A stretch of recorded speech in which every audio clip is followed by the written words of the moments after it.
The strategy in our minds, it's about offering downside protection, but the potential to make outsized returns. So the sort of risks, we feel are skewed on the upside. And this portfolio was over $1 billion of asset value. And we did over around a 4x.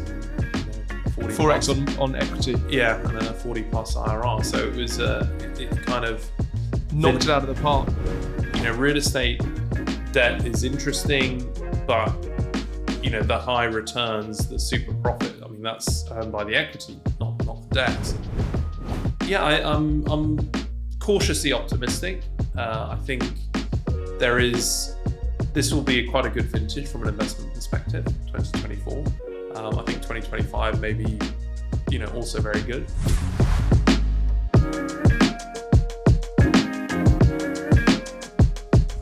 Welcome to the People Property Place podcast. Today, we are joined by Christian Jamison, Managing Partner and CEO of Valor Real Estate Partners.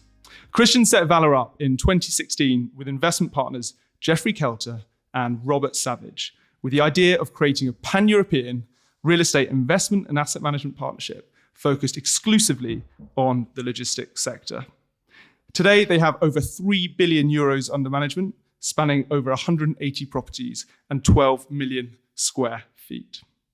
Prior to Valor, Christian established Delin Capital Asset Management in 2012, where he served as the CEO.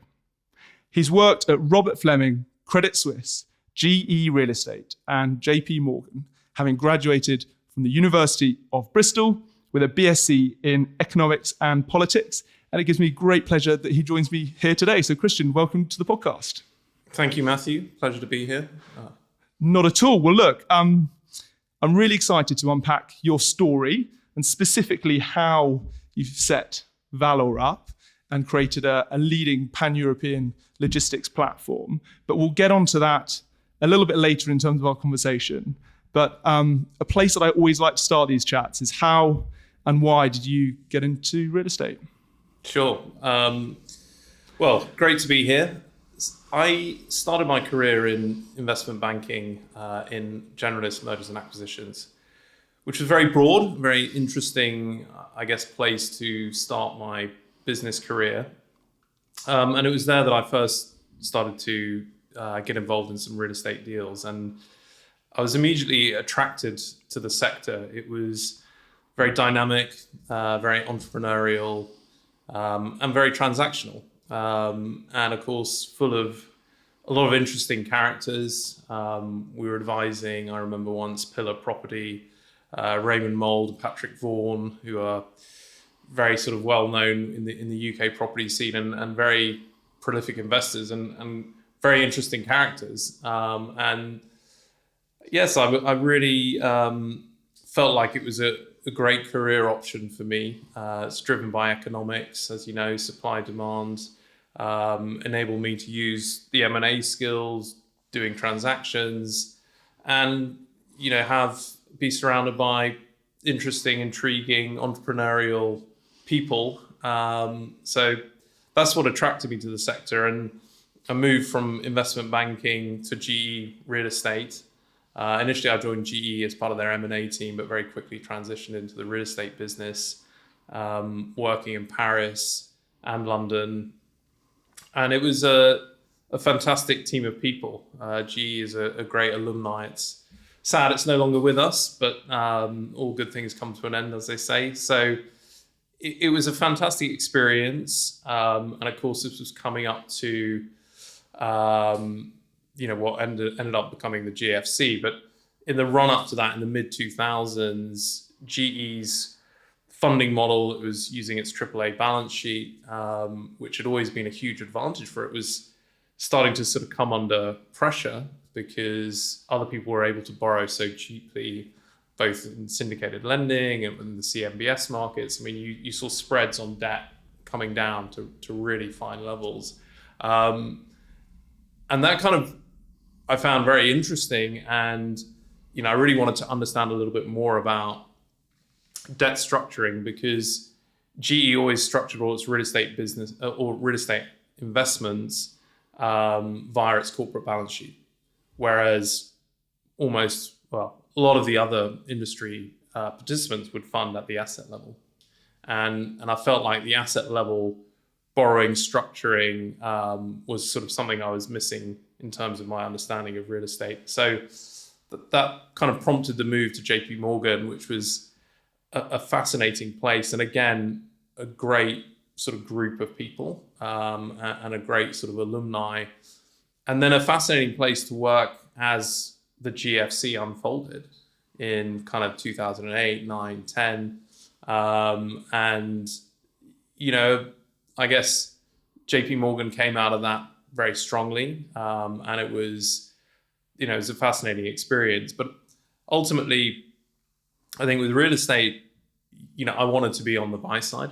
I wanted to be doing something a little bit more entrepreneurial, a little bit more as a principal. So having been sort of an advisor, working for a big corporate machine, which was a principal investor, but within very sort of firm parameters as a very institutional place, GE Capital as it was, and then as a banker.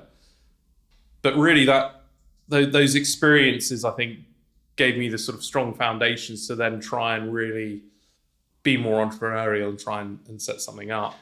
And that's what happened initially, working with some Russian investors, which was again a very fascinating sort of experience and something I'd never done. I did some deals with them in Moscow, selling buildings, selling them very successly, I might say. So the GFC kind of. So this is while you're at JP Morgan? No, after I left JP Morgan. So I left JP Morgan, I think it was 2010. And you're working on debt and equity investments across the UK and Europe, or? When I was at GE, I was working at debt and equity investments, principal investing. So we were doing take privates, buying single assets, working a lot with operating partners, but also buying junior debt. Yeah. And it was because I was involved in buying junior debt that I knew the JP Morgan team. And the JP Morgan team really wanted to expand. And that's why I ended up leaving GE to join JP Morgan in their debt team, real estate structured finance. So you moved into being more of a pure debt focused banker at JP Morgan.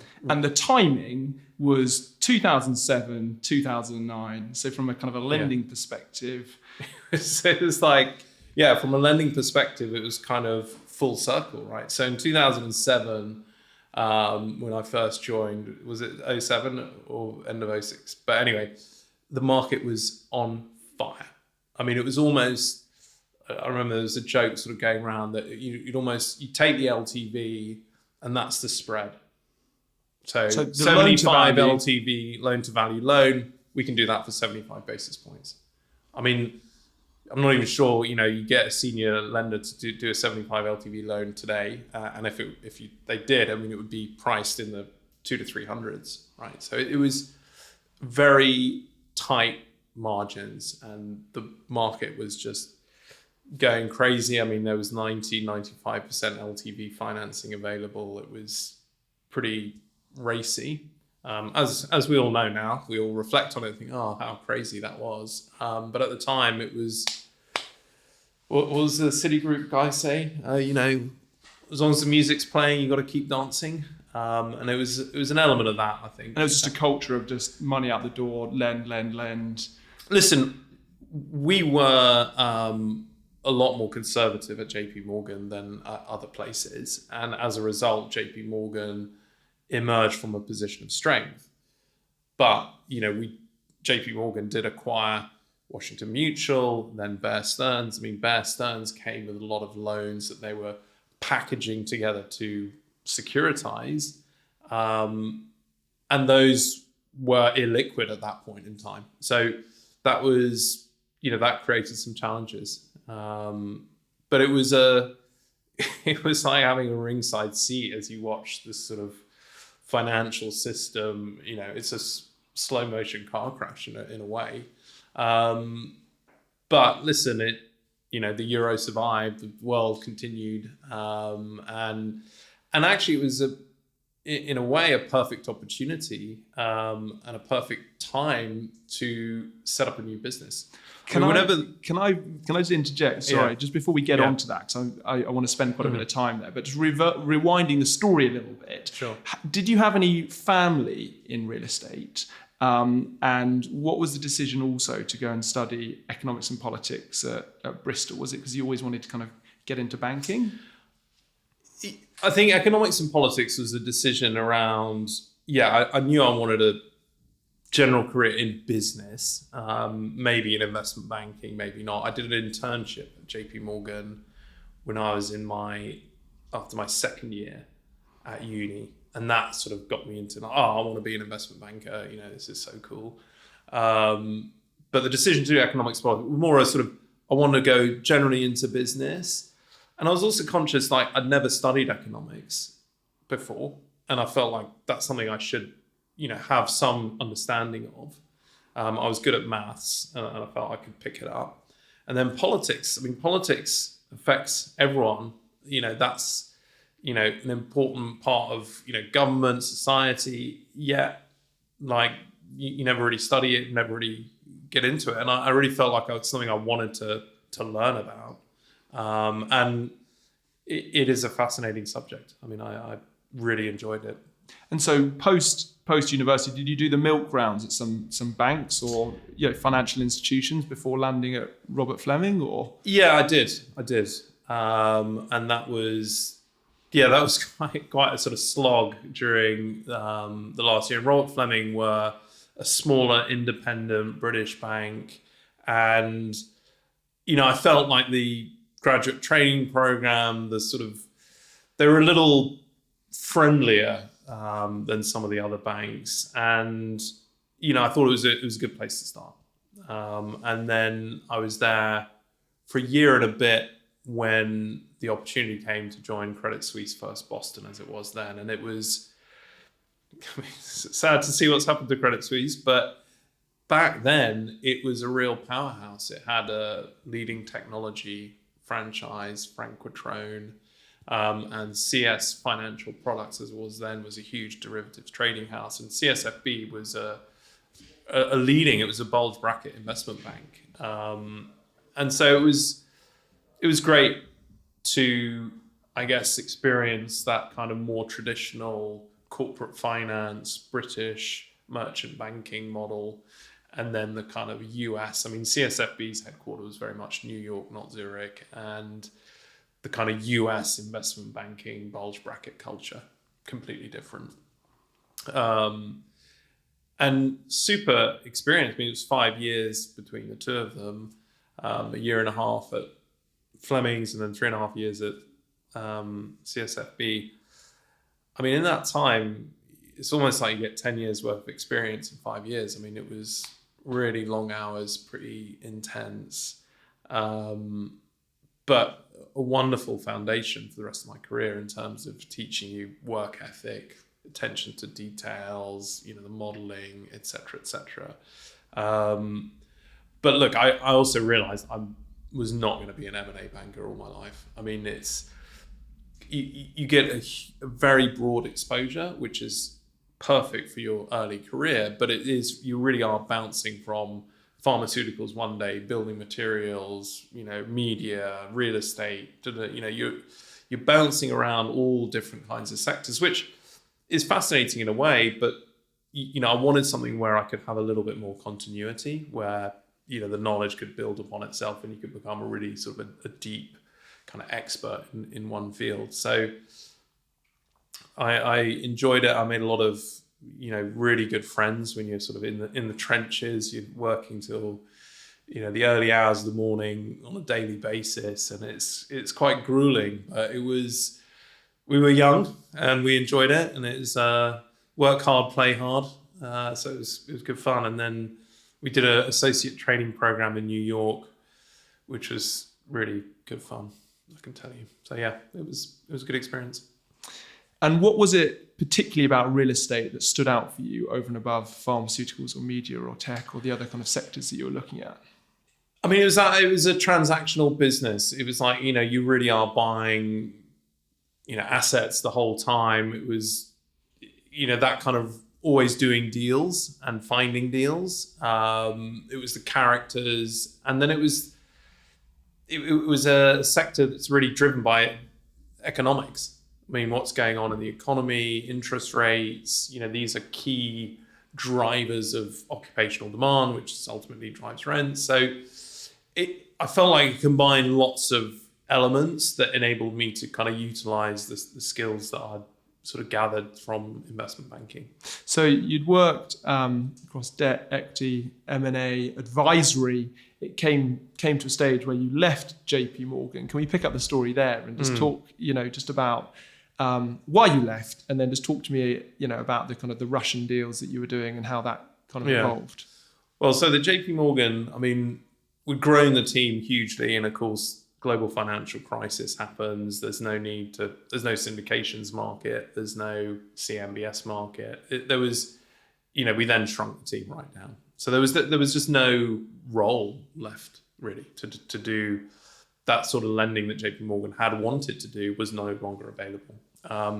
But it was, as I said, a really good opportunity to start afresh. And, these cyclical events, there's always this reshuffling of the decks, and you see some players sort of fall by the wayside, some players emerge, and actually created a great opportunity, I suppose, coming 10 plus years into my career, I had enough experience to really sort of start something new. And real estate debt is interesting, but the high returns, the super profit, I mean, that's earned by the equity, not the debt. And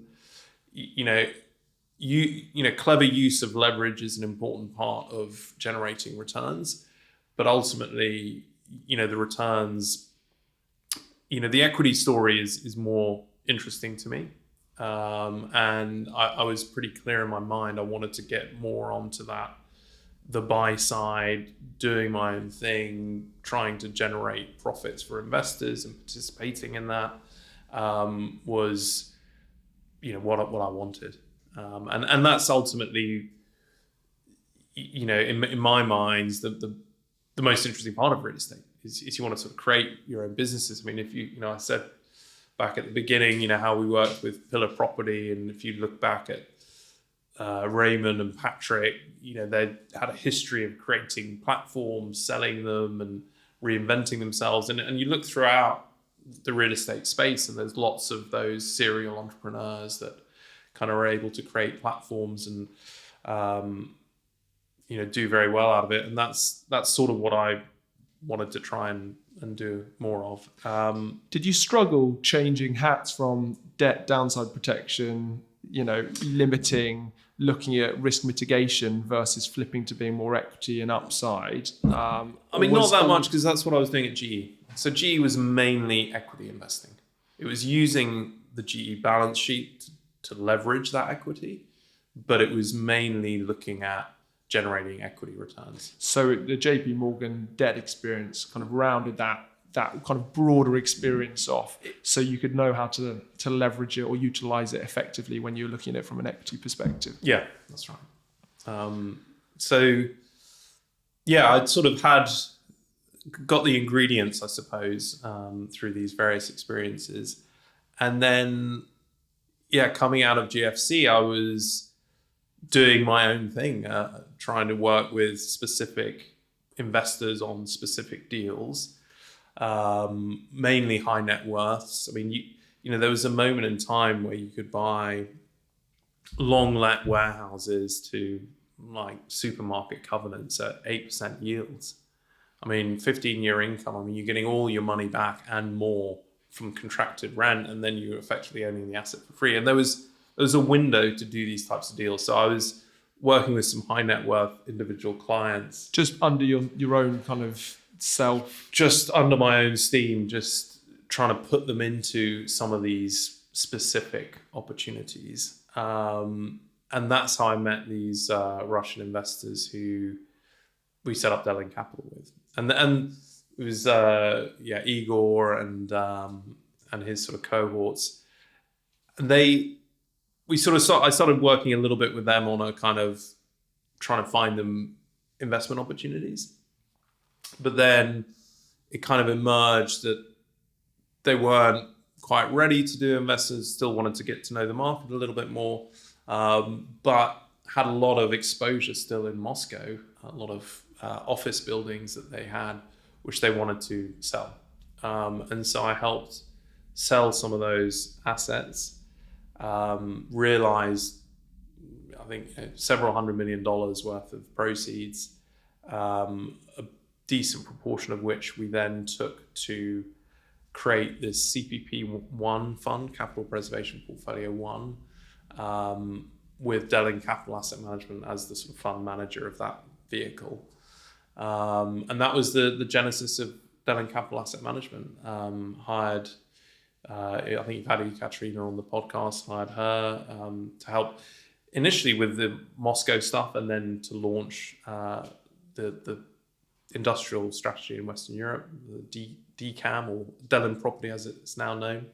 And we hired another team. I mean, Julian Gardner was hired as our asset manager, and he is now at Mirastar with ECAT, I think. And we hired a whole team anyway. And it was really successul. Bought over 500 million euros worth of real estate. I mean, it was perfect timing. I mean, we started it buying in 2012, pretty much the same time as Logicor or Blackstone initially started buying into the sector in a quite an aggressive way. And what attracted me to industrial was, having been through the economic turmoil of the GFC, it was about finding a sector where there was going to be demand growth even in the absence of economic growth. And e-commerce was starting to come through, and it was such an undoubted trend. I mean, it was clear as day to me that was going to really continue to grow. I mean, just the convenience, the technology evolving. I mean, I think it was clear that there would be a structural change within logistics as a result of e-commerce. And then also at that time, industrial was still trading at a huge yield premium to traditional office and retail. And so you've got wider yields, really sustainable demand growth. And it's like, what's not to like? And it was still fragmented, overlooked by a lot of institutions. I mean, there was a lot of compelling reasons to start investing in industrial and logistics assets at the time, which is what we did. It was kind of a core plus type strategy. So it was about generating income and total returns in low double digits. But because of the timing and because of the cap rate compression and the re-rating in the sector, I mean, it massively outperformed, and it was sort of mid to high teen returns, which is great and, fantastic, good for the investors. But we sort of got to a point where we kind of invested all the money, and it was like, well, what next? And I wanted to really institutionalize the business. I mean, the thing about real estate, as you know, it's very capital intensive, and you really need to have deep pocketed partners in order to continue to grow. And to me, it was crucial that we institutionalize, that the business find institutional money to keep the growth. But that was really challenging under the construct. And, having sort of spent a year banging my head against a brick wall, trying to kind of push water uphill, it didn't feel like that was going to be forthcoming. And to be clear, you mean take the platform and build on the track record that you've already got, but go and raise third-party institutional money to get them to back what you've been doing and expand it further. Precisely. To go direct to LP capital, pension funds, insurance companies. Supercharge the platform and scale it out further. Yeah, scale it up further. I mean, we'd got the trend right. There was a huge opportunity in the sector, but if you don't have the capital, you can't take advantage of it. So it was very clear to me, having kind of spent, I guess, a year really looking at all the possible options, that the best option would be to start again and do it in a slightly different construct. Point one. Point two was, as I said, there was this huge re-rating, huge cap rate compression, which we'd witnessed in the big box space. And I felt it was, I didn't realize it would keep going as much as it did. And I felt as though this was really a time to target rent growth to drive returns rather than just looking at, when with cap rates as low as they were, it was important to grow the income, I felt, to generate returns. So I was more interested in pivoting to kind of urban logistics where things were smaller assets, smaller units, but more supply constrained, higher barrier to entry markets, where you would see more rent growth versus the sort of bigger box, more commodity space which is what you were doing. Which is what I was doing for Delin. So there was two things. There was the fact that, the capital was somewhat capital constrained at the time. And also wanted to kind of pivot into a slightly different investment strategy, which I don't know how easy that would have been to do within the sort of Delin framework. So it was obvious to me that it was time to kind of move on. I'd met with a couple of private equity groups who'd expressed interest in the strategy shift and in sort of backing me outside of the sort of Delin construct. And it was also at the time that I met via my good friend James Jacobs at Lazard, Jeff Kelter and Bob Savage, who James knew because he'd helped raise one of their private equity funds, but they had a business called KTR Capital Partners in the US, which had raised 3 commingled private equity funds, been very successful, and had sold all of the assets in the funds together with the platform to Prologis, the Prologis Norge JV at the end of 2015. And that's the time that I met them. They were in London. They were wanting to meet with participants in the market. They thought there might be opportunity in Europe. They were bound by non-competes in the US in any case, but I think they felt the US market was super hot and maybe there was more opportunity in Europe. It was in that context that I met them. They kind of recognized the challenges I was facing and sort of said, look, if you want to do your own thing, call us, send us your business plan, because this is, we do think there's opportunity in Europe, both from a sort of sector perspective in terms of, that kind of rent growth that they were starting to see in the US, hadn't quite seen it in Europe, but also in terms of creating a real sector specialist focus on that urban niche. And in terms of capital formation, where they felt there was a lot of platforms who were sort of aligned to a specific source of capital, but maybe there was an opportunity to kind of have a sector specialist with broader funding, a bit like they'd created at KTR. Yeah, because there wasn't that many single track, single focused platforms at that particular time. It was very much not back then. Now. There's loads now, but it was kind of office, industrial, and retail, and office was the kind of the ugly brother, as it were. It was the ugly duckling, definitely. Certainly when we started, and then it was interesting when Blackstone started piling in. I think a lot of people sort of took notice, and it's interesting because that it was a Logicor initially, and then it was sort of Mileway, which is much more kind of. Well, M7's Onyx incubated it, and then it kind of span out. And that had, that probably overlaps more with what we do than the sort of Logicor in a way. So anyway, it was taking the kind of the track record and the experience of Jeffrey and Robert and the kind of the platform building over in the US, taking their experience, having them cashed out as well, and kind of taking some of the learnings and setting up 100% a platform over here, replicating the model. Look, I had enough people interested in doing something that it gave me the confidence to leave Delin. From an LP perspective. Well, in terms of setting up more the GP, I would say, but the private equity groups that I was speaking to were interested in investing in the GP and investing capital, but owning, say, half the platform, and then a little bit like, some of the platforms today where, you've got a big PE group that owns half. Like a Boreal, Cadillac, or Ontario now in part of the platform, and then give them a significant amount of capital. Yeah, exactly.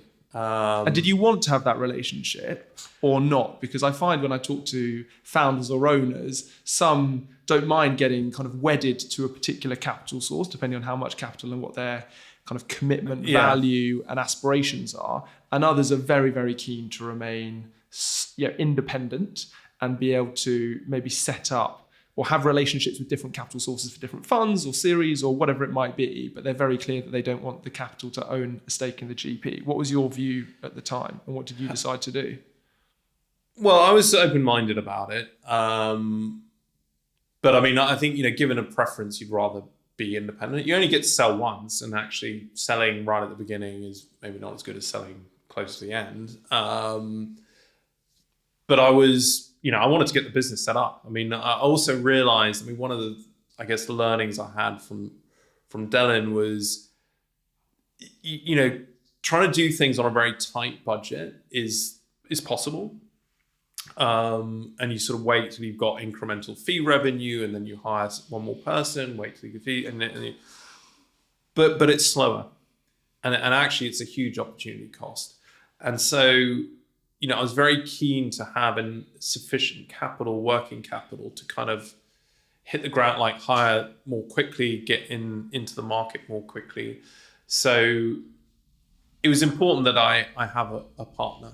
So I was open-minded. The PE group that I was sort of most, in the most detailed discussions with was kind of a permanent capital vehicle. So they could be a very long-term partner. But with Jeff and Bob, you've got two entrepreneurs, two guys with an incredible investment track record and with direct experience of building a platform from scratch. So they came with a lot more than just some capital. They came with all of that experience and contacts, and their LPs were extremely happy with the returns that they generated, which were sort of best in class.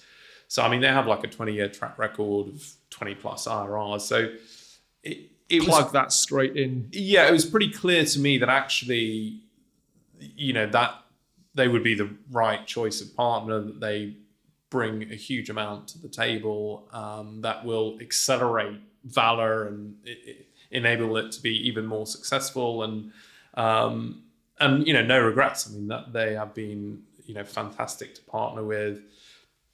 And actually, it was through them, Kane Napolitano, who's our CIO and also managing partner with me now, was an ex-KTR guy who was in London, working for Brookfield and Gaisley. Yeah. And, he's been a huge sort of driving force behind the business as well. And he came in pretty much day one. And, that's been a fantastic sort of contribution.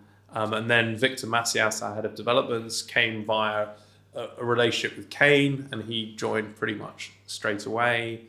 And then Brad Stitchbury, our head of asset management, is also an ex-KTR guy who we hired about I think it was around a year later. And then Matt Phillips, who's our CFO, hardest working man in real estate, I often say, was through Lazard introduction again. And, I've been really lucky to have such a fantastic kind of senior team that we brought in, early on. Within the first year, all of the sort of partners were in place. And that's been an absolutely crucial element in sort of driving the success. But yeah, listen, I feel very fortunate to have had the chance to sort of do it twice and sort of learn from, those experiences and kind of be a lot clearer on what we're sort of trying to do. The investment strategy, urban, infill, granular assets, aggregating scale has been has proven to be spot on. I mean, the rent growth we've witnessed has been explosive. Of course, things have slowed down now along with the rest of the economy, but still, we're very much in the black on most of the investments we've made, significantly. We did a very successful recap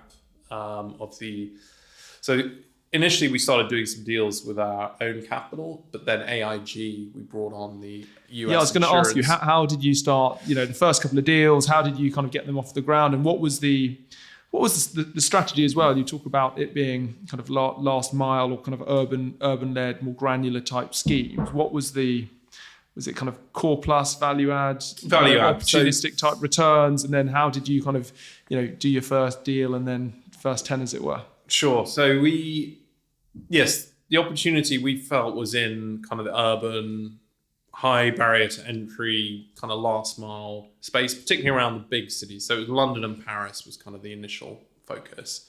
A value add strategy. So we wanted to generate mid-teen returns, but we've always been very conscious that that's going to be the average return. And so some deals we may do more opportunistically, buying land, developing speculatively, but others we may do, that are lower return, more kind of stabilized, mispriced income is sort of how we describe it. Buying income producing assets, which we feel are on a really good basis or maybe under rented, to, vacancy, refurbishments, repositioning, so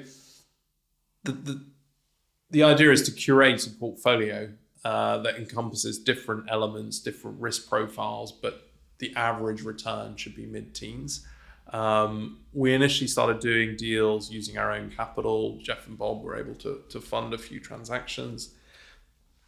And we were speaking to LPs. I mean, I remember we were speaking with one North American state pension plan that Jeff and Bob have a very good relationship with, and they were very supportive of doing something with us, and we'd sort of been through the due diligence, and we were sort of on the cusp of doing something, and that was before the elections in the US, and Trump came to power, and we were all like, shock horror. Well, unfortunately, that state had a new governor and a new treasurer, and they put a stop to all new private equity investments. So that set us back a little bit, but then we were able to pivot to AIG, and they came in as our first partner.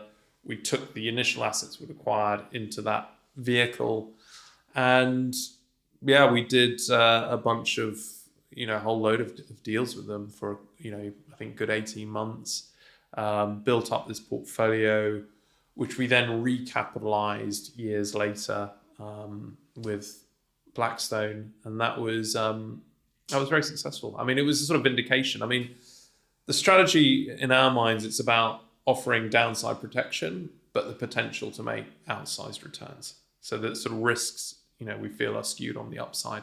And this portfolio was over $1 billion of asset value, and we did over around a 4x and 40 4x plus, on equity. and a 40 plus IRR. So it was it kind of knocked it out of the park for Fund 1, right? Yeah, it was sort of vindication of the strategy, but it was good stock selection, hit the rent growth that exceeded expectations. Then of course, cap rates had still continued to fall beyond probably what we'd expected at the beginning. So it was a strong performance.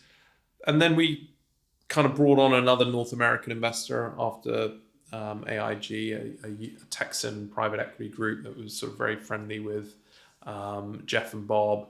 As we kind of contemplated, do we want to raise a commingled fund? Do we, what's the best opportunity for us to continue to grow? So that was a really good interim investment. We had a couple of $100 million of equity to keep investing while we contemplated what was next. We pivoted away from AIG and worked with these guys. And then we kind of felt like, obviously, raising a commingled fund is a very time-consuming exercise and quite expensive. And the market was still moving very quickly. It was lots of opportunities getting thrown up, but we were also seeing lots of growth coming through. And it felt like the opportunity cost of being out of the market would be quite big. While you raised a fund. Yeah, while you raised a fund. And we had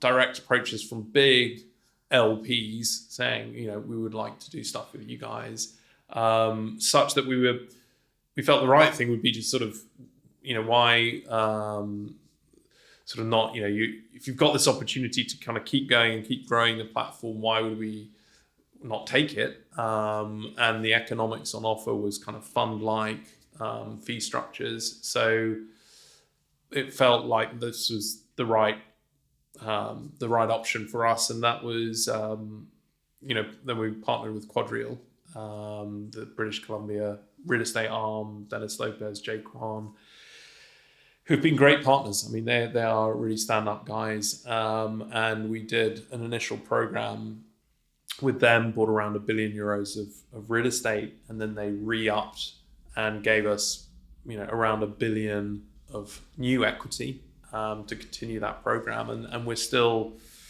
around a quarter of the way through investing that. So we've still got plenty of firepower, and that's sort of where we are today. We've grown the business to 50 people.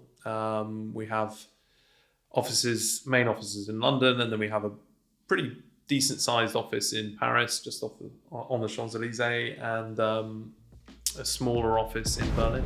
Quick one from me. If you haven't already subscribed or followed this show on the podcast or app where you listen or watch, please do. It takes 10 seconds and helps tremendously. I've got really big plans for the People, Property, Place podcast, and that one small action really, really helps grow the show and the presence and enables us to keep doing what we're doing. So if you haven't already, please follow or like on the platform you watch or listen to. Thanks so much. And the strategy has remained the same. We've been very true to our conviction. So these absolutely urban infill assets. We're active in around a dozen gateway cities across Europe, but really 2/3 of the portfolio is still London and Paris, or even 70%, I think. But then we're in Manchester, Birmingham, Lyon, soon to be Marseille, Rotterdam, Amsterdam, Berlin, Frankfurt, Düsseldorf. And those are the main ones, and a couple of other German cities. Have you seen I'm sure the answer is going to be yes. Have you seen the competitor landscape change from when you first started the business, who you were butting up against to buy these assets, compared to now? And have you also seen a change in occupier for these types of assets as well? I mean, the competitive landscape's definitely changed. We've seen more new entrants, which is fine. I think we still believe we're slightly different. And the reason we're slightly different is we're so focused on really pure urban and only the biggest cities. I mean, as I said, the majority of what we have is London and Paris. And really we're in a number of other cities, but the mainstay is those core, the two biggest cities in Western Europe, where there's the strongest e-commerce demand. That's our sort of bedrock. And I think others are more spread than we are, a bit less concentrated. But yes, there is more competition. But there's always been competition. I mean, London was held up as like, oh, that's the hardest market to penetrate, yet we've probably got a market leading position. We can, by being concentrated, we've invested huge amounts of time and money into our proprietary database. We have thousands and thousands of data points on individual buildings, leases, owners across the markets we're active in. Because we have scale, we're seeing occupier trends. We have very good intel on ERVs, we're pounding the streets. I mean, we work hard. I mean, we're doing a lot of off-market deals from private owners, and it just, you have to invest lots and lots of time, and you need boots on the ground. So it's not like it's super easy to replicate unless you are willing to sort of build a 50-person team and dedicate your life to it. Is that just because of the granularity of the types of assets as well? The private sellers. I mean, we're looking at deals now that we may have started speaking to the guy 3 or 4 years ago. Because things change, life moves on, whatever. But you've got to have like hundreds of irons in the fire, and then one will come hot, then the other one. But unless you've sort of spread yourself across the whole market, you don't get the volume. I mean, we're doing, because it's granular, and from we've closed over 100 deals since we've been going. You've got to keep going. When you're buying smaller lot sizes, you've got to do lots of deals to get the AUM up, right? So we've built a fantastic machine. Kane's, been Kane and Victor as well helping. But I mean, yeah, we've really built a fantastic team in the investments group, and that's how we get the volume. So we touched on kind of e-commerce growth and capturing that wave. Can you just talk about kind of the attrition of land in this space as well, and maybe what your backup business plan is for some of these assets too? Yeah, so we don't underwrite change of use typically, or we don't. But that can come along. So I mean, there's a site we have in West London. The council want it to go resi. I mean, they want to build, a few hundred units on the site. That will be a huge upside, but we are always underwriting a deal in our sort of base case of keeping it industrial. Listen, part of why we like the sector so much and why there's been so much rent growth is, you're right, there's been a gradual erosion of industrial land around London. That's from, Docklands going way back, Crossrail, the Olympics, residential, affordable housing. I mean, Barking, New England, we have a park. I mean, you can see, blocks of flats abutting it. I mean, that's typical. In Bow, it's the same thing. Canning Town. And so this pressure on alternative uses, I mean, Segro have done a lot of studies, but they'll show the consistent decline of industrial land in London. Well, that's happened at the same time that everyone's like ordering on Amazon, Ocado, e-commerce has boomed. So supply is falling, demand's increasing. I mean, no kidding, you've got this rent growth. And that's something we see consistently. I don't see that necessarily changing, because cities are continuing to grow and people need places to live, and it's what you see is councils pushing for increased density, which on face value you say, well, maybe that makes sense, but actually occupiers want sort of the reverse. They want low site coverage. They want lots of space to park their vehicles, to charge their vehicles, to facilitate high throughput. And so you got this tension between what multi-story the council kind of want to intensify the land usage, whereas the occupiers would rather have like huge car parking spaces and huge areas to charge all their electric vehicles at night. So they want something different to what the council want. And so there's a sort of tension there. But that's why, we love deals like the sort of Greenford estate we bought last summer, late summer last year, because it's very low site cover and it's kind of irreplaceable. I don't think you're going to get planning permission for those type of low site cover assets around London now, because it goes against what the council are trying to achieve. But I can see demand for them staying at a very high level and increasing, because it's great for e-commerce delivery. Is there such thing as kind of super prime warehouses coming into the market? And I mean, there might be, but I'm probably not not in the way you're thinking of like super prime hotels. I wouldn't say they're like more luxurious or anything. Yeah, but what does that terminology mean in terms of what kind it of means more to me is super prime? sort of what I was saying just now, which is I would say super prime is like best in class functionality, like big yards, good clear heights, etc. But it's really that yard space and power. Yeah, I was going to say how power is a big thing, right? And Power also is a change big of thing. use in terms of data centers, and I think there was something in Acton recently that was an industrial property that had really good power and connectivity in a data center platform. I mean, yeah, if you can get the power data centers, likely to be the highest value use right at the moment. No, there's a big power shortage. I think getting the power is a big challenge, and actually, like, just more sort of macro. I mean, that's going to continue to be an issue because you at the same time you've also got this energy transition. So you've got demand for power increasing, electrification, AI, etc.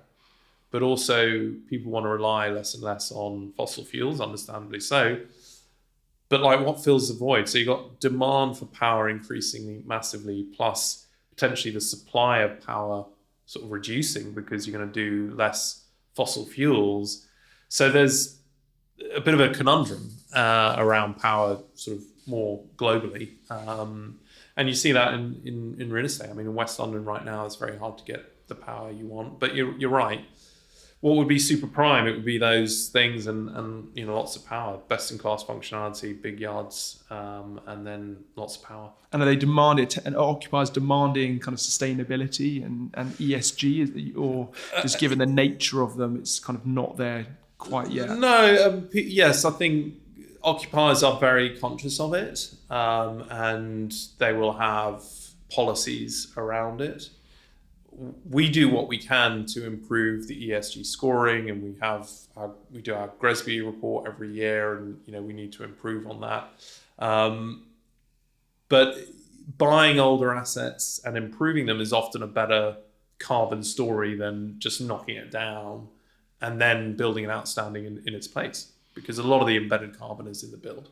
So yes, we are very conscious of it. Occupiers are increasingly insisting on a certain level of ESG. And the other point is, of course, government legislation is as well. So we look at all of our assets. You don't want to have a stranded asset. You don't want to be in a position where you don't meet the minimum ESG score and you can't rent it out. I mean, that's a disaster. So we have CapEx plans for each individual asset to ensure we're doing all we can and ensuring we never have a stranded asset. Of course, a lot of this you can only do once the occupier leaves and you get sort of vacant possession and you can kind of actually implement the changes. As we sit here kind of middle of June, it's been a challenging market for most over the last 18 months, 2 years or so. What's your read on the opportunity set, and how do you think you and the team are going to be navigating this kind of next 12 months? Well, look, we're busier now than we have been probably for the last 18 months. I feel like prices, by and large, have stabilised. I think interest rates are probably at their peak. And so, yeah, I'm cautiously optimistic. I think this will be quite a good vintage from an investment perspective, 2024. I think 2025 maybe, also very good. As a sector specialist, we're quite niche. So we're sort of a niche within a sector. And that gives us kind of, I guess, some confidence when we see opportunities. But I think, the occupational demand has cooled off, but we're still seeing rent growth. So there's fewer inquiries, but those inquiries we're still able to achieve sort of underwritten rent levels. And in terms of basis, we're now seeing opportunities at significant discounts to replacement cost.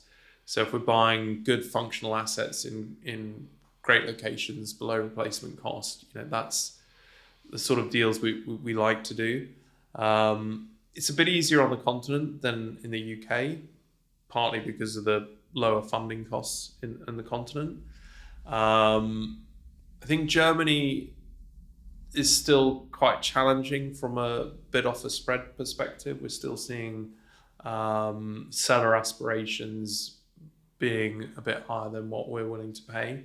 But yeah, we're reasonably active. We're looking at a lot of deals in France. We're active in the Netherlands, and the UK.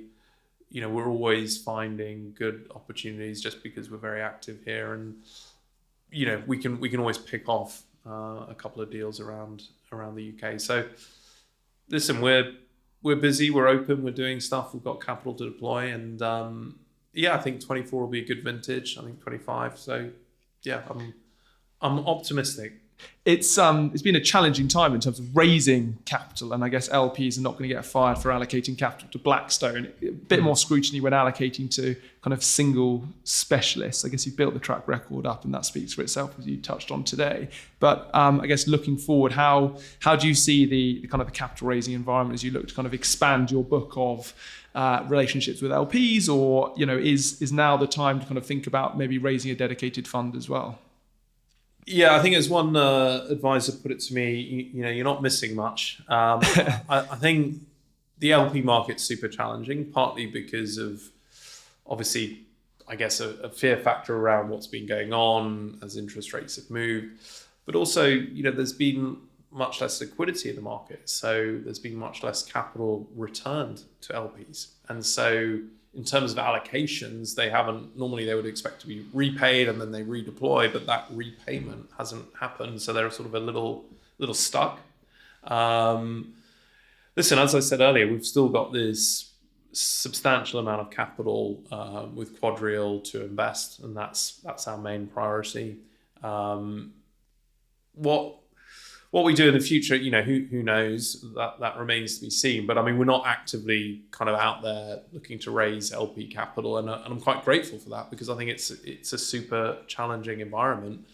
It is, from what I understand, getting better slowly, and I think this year is probably better than last year, but 25 will be better again, and I think there'll be a gradual thawing of the LP environment, and it will become a little easier, but it's pretty challenging out there. That's my understanding. As you kind of look back on the journey and setting up Valor, I guess the second business you've kind of established, what are some of the kind of the challenges, or what are the biggest challenges that you've had to kind of overcome in terms of setting up the platform? I mean, it's always difficult when you sort of first start out, getting the first deal done, getting your first team members on board, getting the ball rolling. But I mean, it's a marathon, not a sprint. That's something I often say, but it's true. You've got to keep pushing, got to be patient. People is crucial. Getting the right team, right partners makes such a difference. Having some capital is also crucial. I think that can really accelerate your business. And listen, it's hard work. I mean, it's the cliche, but at the end of the day, you got to sort of throw yourself at it and work hard and keep pushing. But it's the challenge is that initial stage. It's that getting, and actually, I mean, don't underestimate if you are thinking of doing your own business, like the admin side of it, like just opening a bank account, things like that is just, it's time consuming. It's always a lot of red tape. I mean, bank accounts are in particular stand out as just being so, soul destroying in terms of just sort of ridiculous questions and bureaucracy. But, listen, it's perseverance, hard work. It's all the usual stuff. And that's the advice you'd give to someone kind of entering their career. Or what advice would you give someone entering their career into the kind of the real estate market now? Well, I think I'm a big believer. Get broad experience. Start.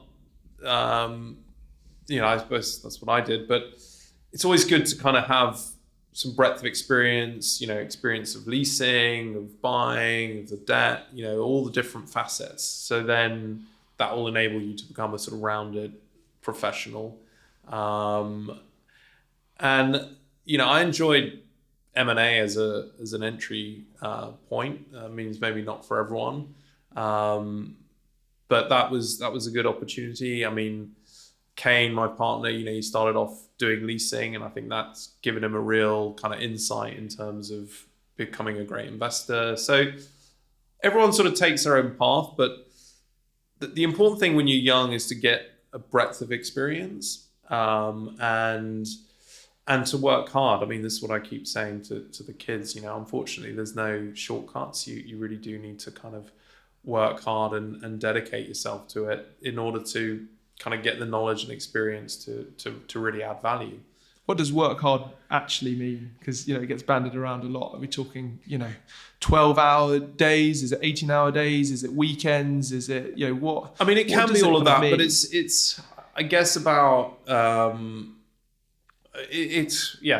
an element of hours and just sort of getting through things, but it's also about being, I think, thoughtful about really trying to think about ways to improve things, go the extra yard, not just doing something that you're given and then saying, okay, I've done that, but doing it like, okay, what's next? What can we do with this information? What does it mean? Trying to kind of, encourage a curiosity, a hunger, humble and hungry.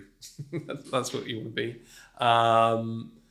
But that's a sort of a constant sort of thinking and trying to, I guess, improve, be helpful, facilitate, not just doing a task and then waiting to be told what the next task is. But so that's what I mean by working hard. It's this sort of thoughtfulness. It's kind of in the back of your mind. I mean, we were talking before we started, when you start a business, you never switch off really. You're always sort of trying to figure something out. And that's what, hard work means. It's a lot of, thoughtfulness and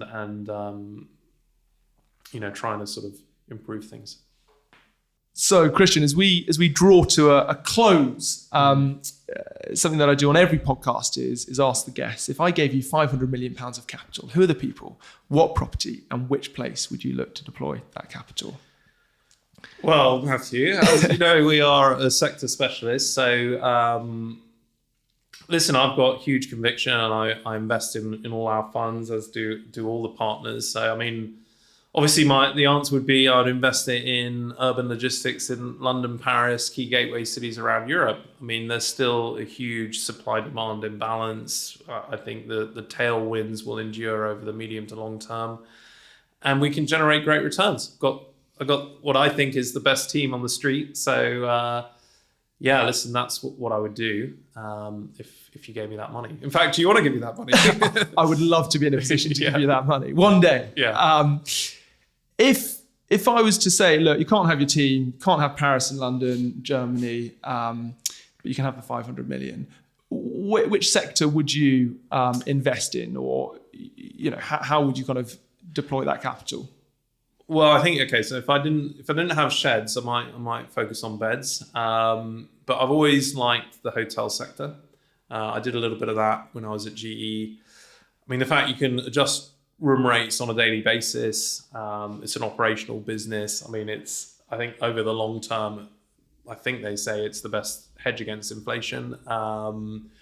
But inner city hotels or resort hotels, I mean, hotels I think if I wasn't doing sheds, I mean, I think that would be a really interesting space to be in. And then residential, generally, there's a shortage of residential in city locations. So would be, for a very long-term investor, would probably be a good option if they weren't doing sheds. I'd still prefer to do sheds, but that's probably where I'd focus my time. Well, Christian, you've had a phenomenal background, an amazing career. I've suddenly learned an awful lot about the importance of team, partners, capital, timing, opportunity cost, getting in early, gritting it out, working really hard. And I'm really excited to see what you and the team go on to achieve through this next cycle. So thank you so much for joining me today. Thank you, Matthew. Appreciate it. Thanks for listening to this week's episode of the People, Property, Place podcast. If you found it insightful, feel free to share it with a friend or colleague. Give us a rating, like, or comment. It helps tremendously. It'd be great to hear from you on LinkedIn. I'm super open-minded to recommendations of guests that we should have on the show or areas of the market we should explore further. So do drop me a message. The People, Property, Place podcast is powered by Rockborn. The team recruit leadership and future leadership hires for real estate owners, funds, investors, and developers. So if you're looking to hire top talent for your business, head over to the website www.rockborn.com, where you'll be able to find a wealth of information, or feel free to drop me a message on LinkedIn. Have a great day wherever you are, and I look forward to catching you next time.